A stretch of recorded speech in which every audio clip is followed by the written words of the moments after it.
Good morning, guys. This is an FSD 14.2.2.3 video. We just got the update a couple days ago, but I was in Vegas for work, so this is my first day back with it. While I was in Vegas, I actually met up with another FSD creator. His name is Tim Does. So him and I did an hour-long drive on this strip. I'll link that video in the description. So I've already kind of had an hour with this version, and I would say so far it's very good. So we'll talk about that. We will also talk about kind of seeing where we're at with version 14, because right now I think the lingering issues are nav related problems, speed profiles overall. Right now we're getting to a school zone. This was intentional, not adhering to it. We're speeding, so school zones still aren't fixed. We're going 8 over. And then the other big thing I think I'm going to talk about while we're doing this drive is Elon Musk's announcement that full self-driving is no longer going to be something that you can purchase. So starting February 14th, full self-driving is going to be month to month only. So if you want to buy it, you have to do it before February 14th. So we'll talk about that. We'll talk about FSD and kind of anything else that comes up on the drive. Hope you guys enjoy it. So yeah, first thing, I mean, this was an intentional route to put us through a park and put us through a school zone. And it's unfortunately in the hurry profile speeding. We should back there have been going 30, and coming up right here, we should be going 30 as well. It recognizes that it's 30, but we're slowing down for a speed bump now. So that is too bad to see. I'm really looking forward to the day when it goes 30 and not a kilometer over. And for those of you on 14.2.2.2, how has it been for you so far? Because I feel like a lot of people give differing responses. Like, I feel like for some people, I call it like almost perfect at times because it feels like it does everything for me. And the mistakes it makes are very like preference related. You know, the navigation stuff is super annoying, but because it's not safety related, I tend to give it a pass. And the speed profile stuff is a little bit like wonky, but again, it's not dangerous. So I really don't think about it as much, because besides those things, for the most part, this version of FSD is doing absolutely everything for me, which is so good. I tried to mark where we were going as a pin drop back there. That didn't work.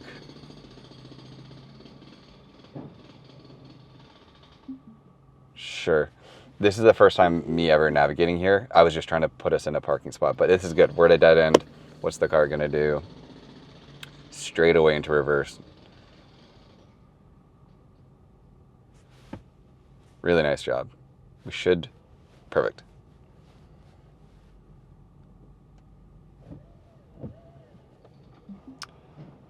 And while I was in Vegas, something that's kind of interesting is I tried Zoox.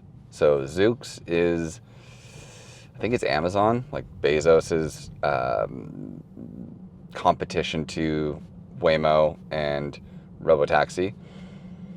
And I think currently it's only in Vegas. I'm nearly certain it's only in Vegas right now, but it's very cool. Like, I did it, rode it around the strip I spent over an hour in it, and it did a really good job. You know, like I initially likened it to 14.2. But then as soon as I finished my Zoox ride, I hopped in with Tim and we did an actual 14.2 ride. And I was like, no, okay, it's not as smooth as 14.2. So I kind of take that back, but it was very good.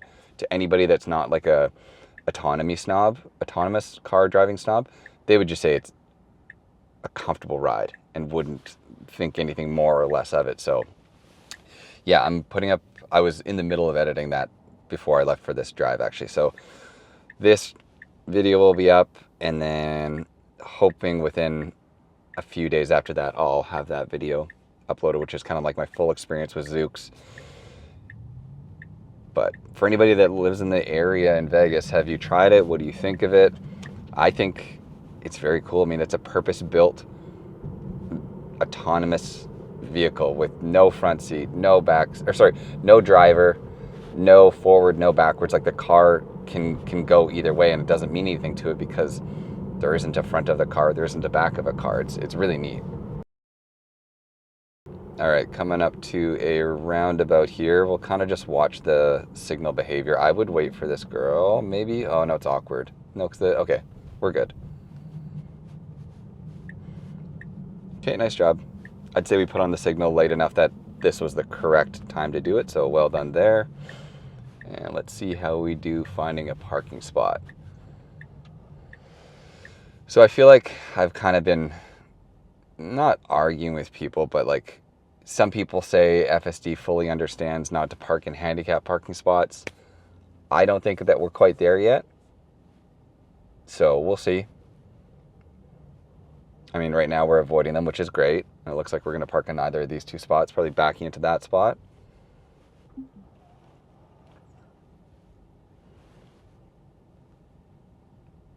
Nice job. I think we're going to do in one too, which is really good. Nice. That was quick.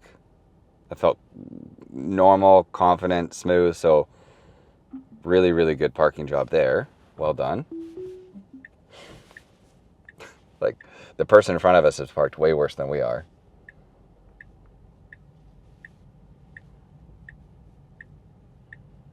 Okay, getting out of here.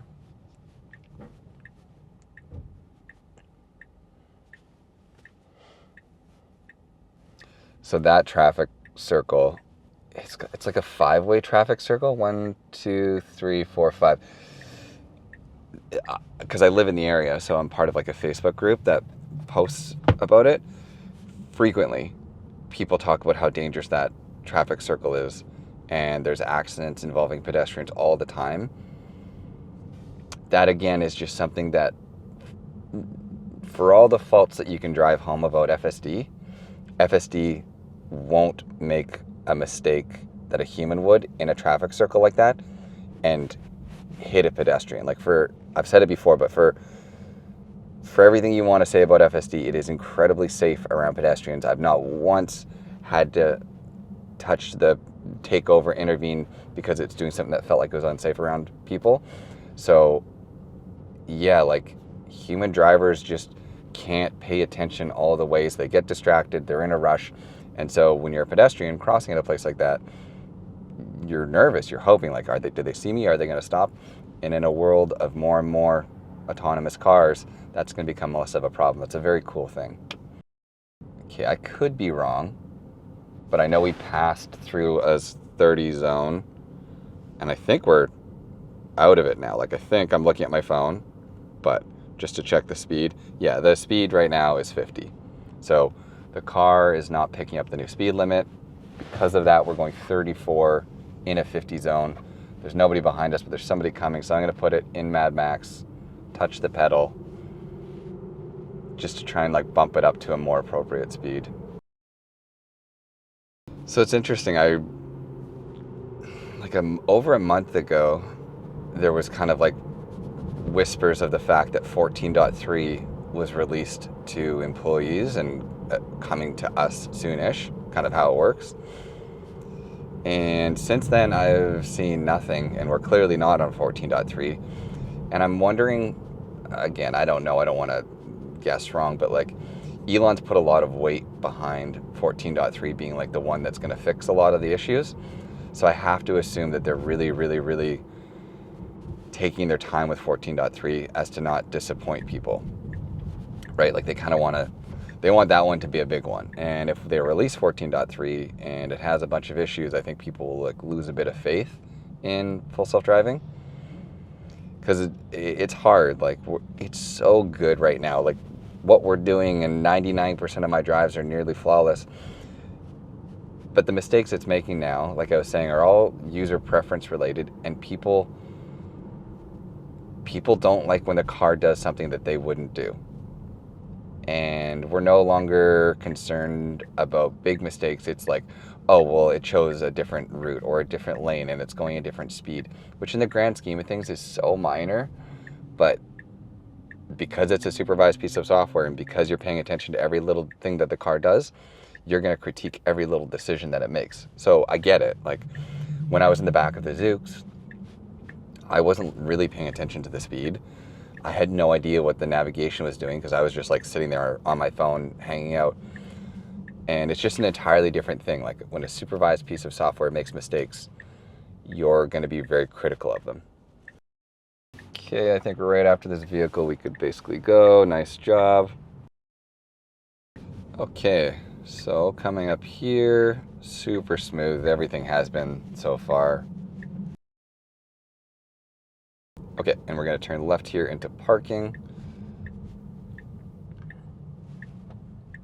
I don't know if this is even legal. Turning left over the double solid yellow into like this parking spot. I don't know. It's fine. I'll let it happen. It's not too egregious, but I think arguably that was illegal, maybe. Okay, searching for a parking spot. I think we can take any of these. I assume we will. We didn't. Okay. Technically that was right. Oh, don't park here. Oh yeah. No, that's a handicap. Oh. Okay, that was interesting. I don't know if that's because there was the guy walking to his car, but we came up to that spot and it was a handicap spot and it had its signal on, and then as soon as it saw the handicap sign, it bailed on it. So I'd say really good job. And then this is kind of the parking logic I like to see too. Like we tried to park near the front. There wasn't any spots, and now it's moved away into a different part of the parking lot. It's found a spot and we're parking. So this is really, really good.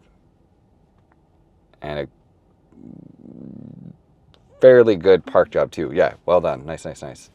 I'd love to test that more, but it does really and truly feel like we avoided that handicap spot, which was interesting.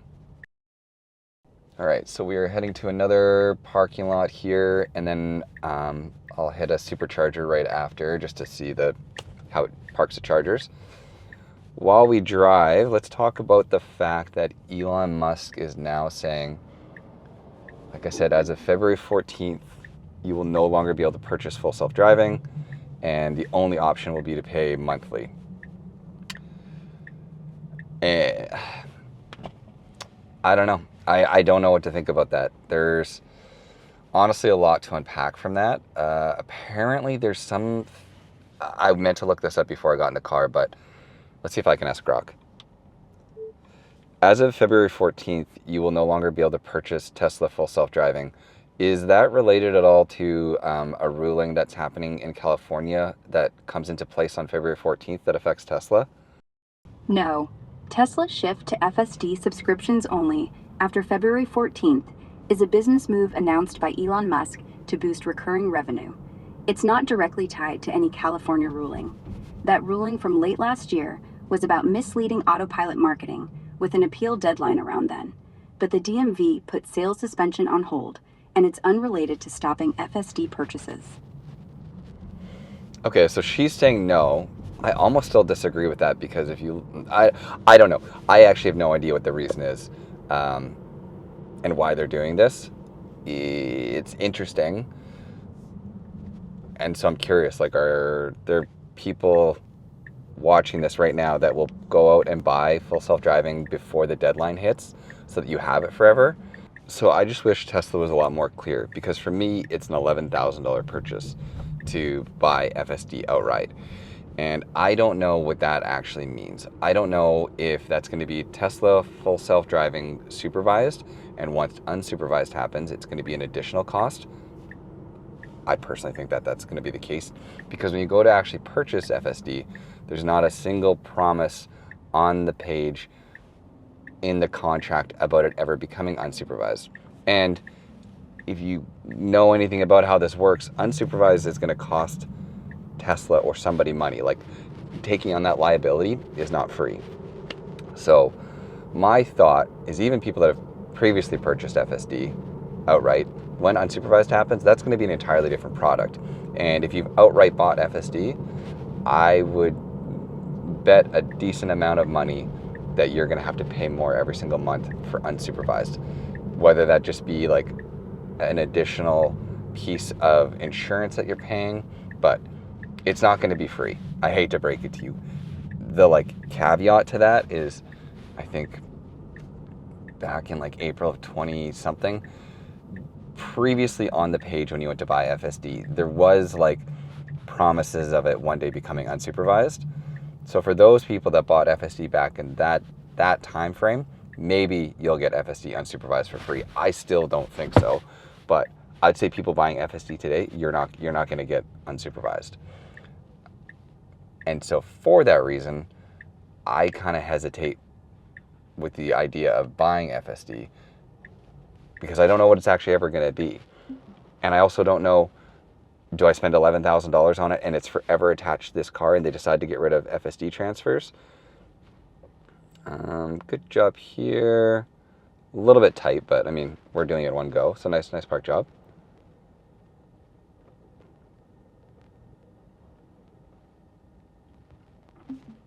Good enough.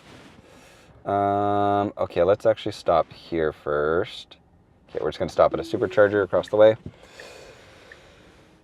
Because for me, so again, this is Canadian pricing. I understand it's slightly different for America, or in the United States. For me, at $11,000, let's ask Rock.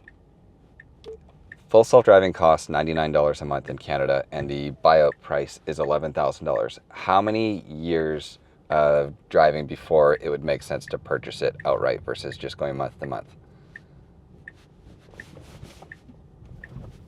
At $99 a month versus $11,000 to buy, it'd take about 11 years of continuous subscribing before buying outright costs less. After 132 months, the subscription totals match $11,000, so longer than that makes sense to purchase if you plan to keep using it. I think our math is off because 11 years is whatever. Let's say 10 years.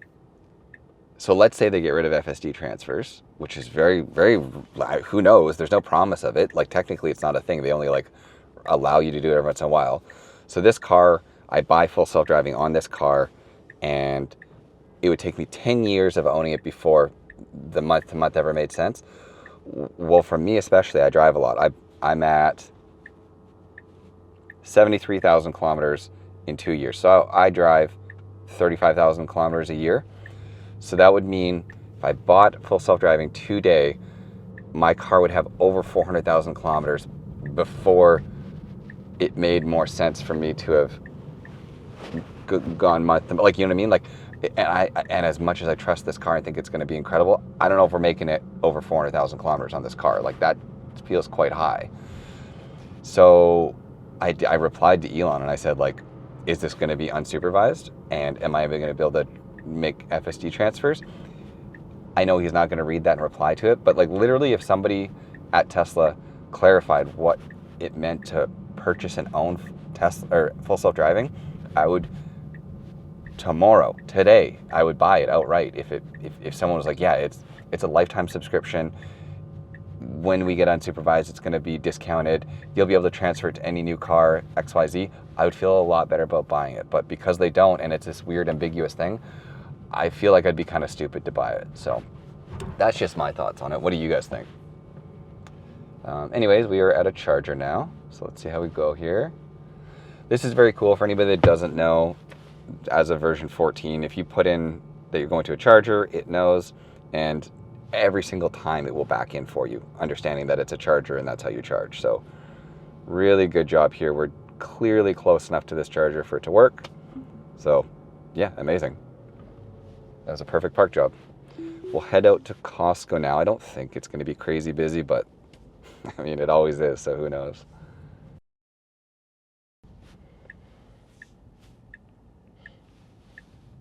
And then, I mean, another thing, I bring it up every time, but I kind of will until they change it, is right there we came to a full stop in that parking lot. And like I've said before, I guarantee you could sit there all day and not a single person would come to a stop there.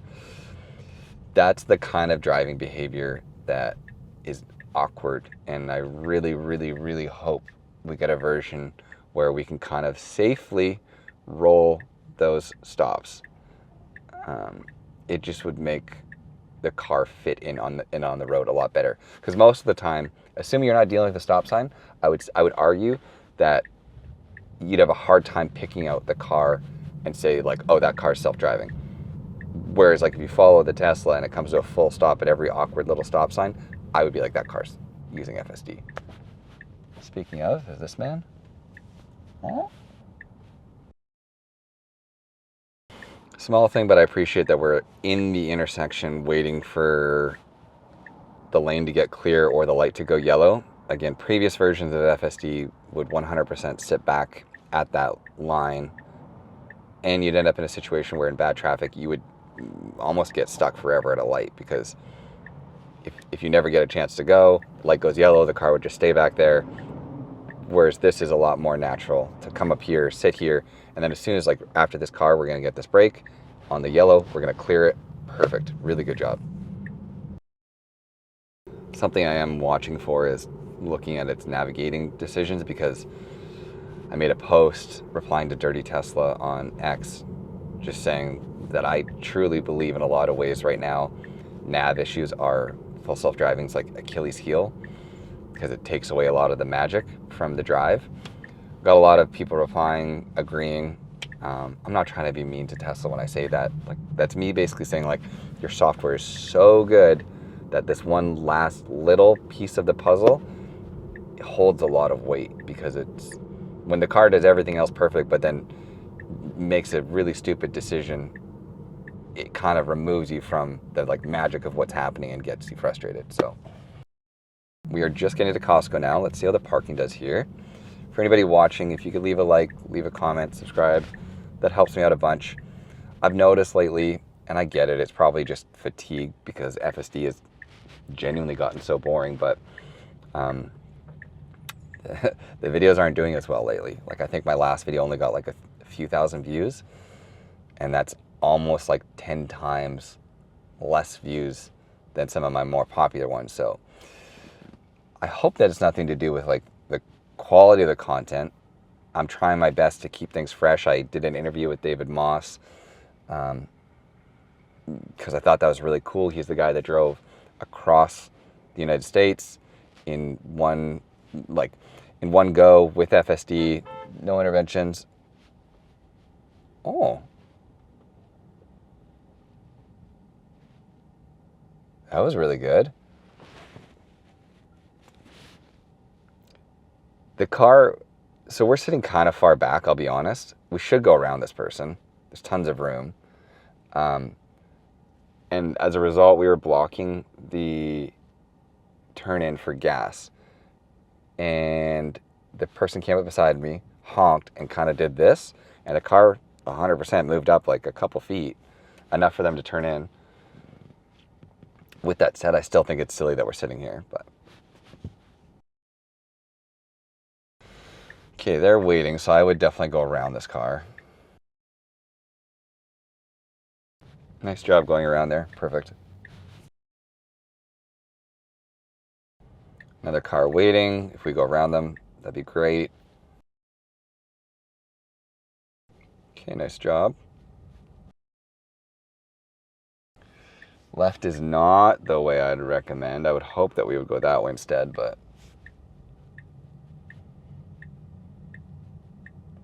I think what's going to happen here is if we don't go in here, we're going to try and turn left in here maybe, which is wrong. It's done that in the past.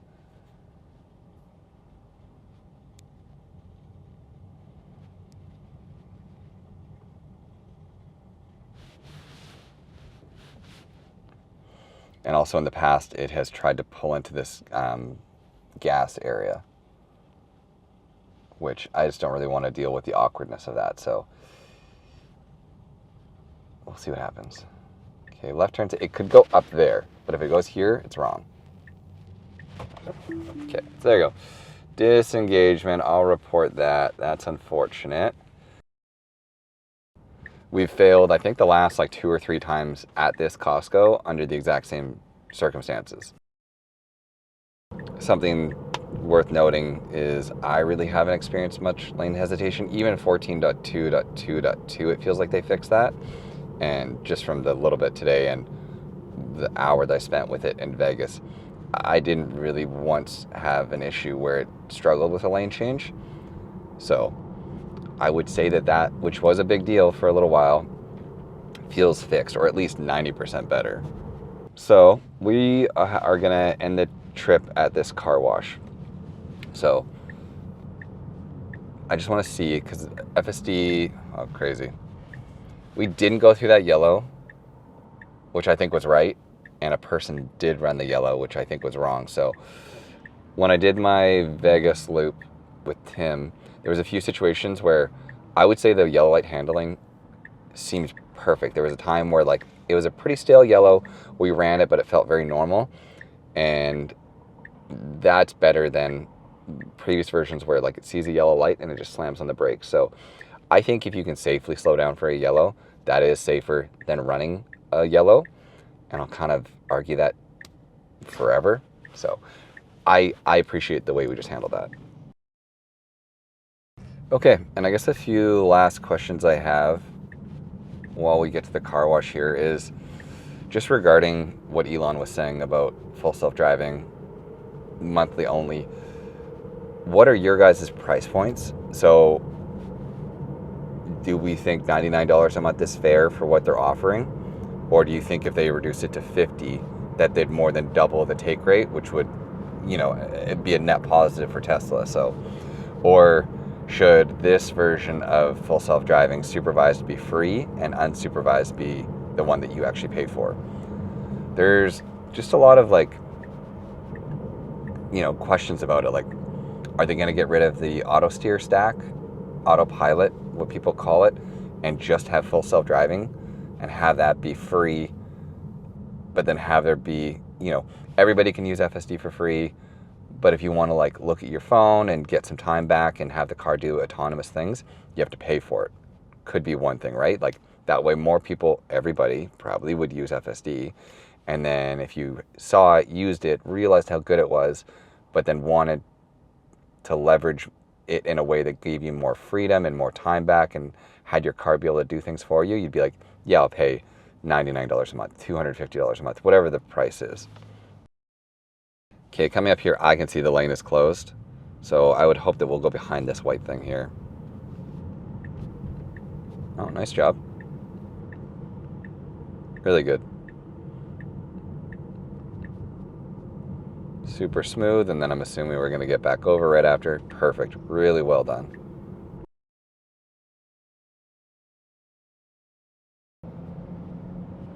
Okay, so we are parking here. I've navigated to a car wash. What I think is gonna happen is the car is gonna prompt and tell me to enter car wash mode. If it doesn't, I'm not sure why, because I know that is a feature that just came out recently. This person has really decided a weird way to pull out. Okay, nice job. All right, so let's see how we do with parking and if the car puts itself into a car wash mode. Perfect spot right here. Nice pull in. Really good job.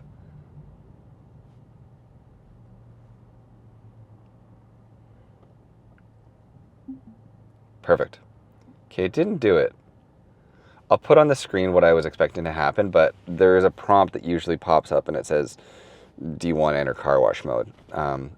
Because that is a car wash, and that's what I navigated to. But if anybody else has made that work, let me know. Maybe I did something wrong, but yeah, short video, perhaps. I think, I don't know. FSD is getting so good that at this point, like I said, we're dealing with like the tiny little nuanced issues of this problem. Overall, 14.2 has been really good for me. So 14.2.2.3. Just refining that even more, I guess. The parking seems really good. Our disengagements were only the one, and it was nav related because it got lost in a parking lot. So yeah, really good job. I will see you guys in the next one. I'm gonna have that Zoox video coming out very soon, so watch for that to happen, and I'll talk to you guys later. Take care. Thank you so much for all the support. Bye.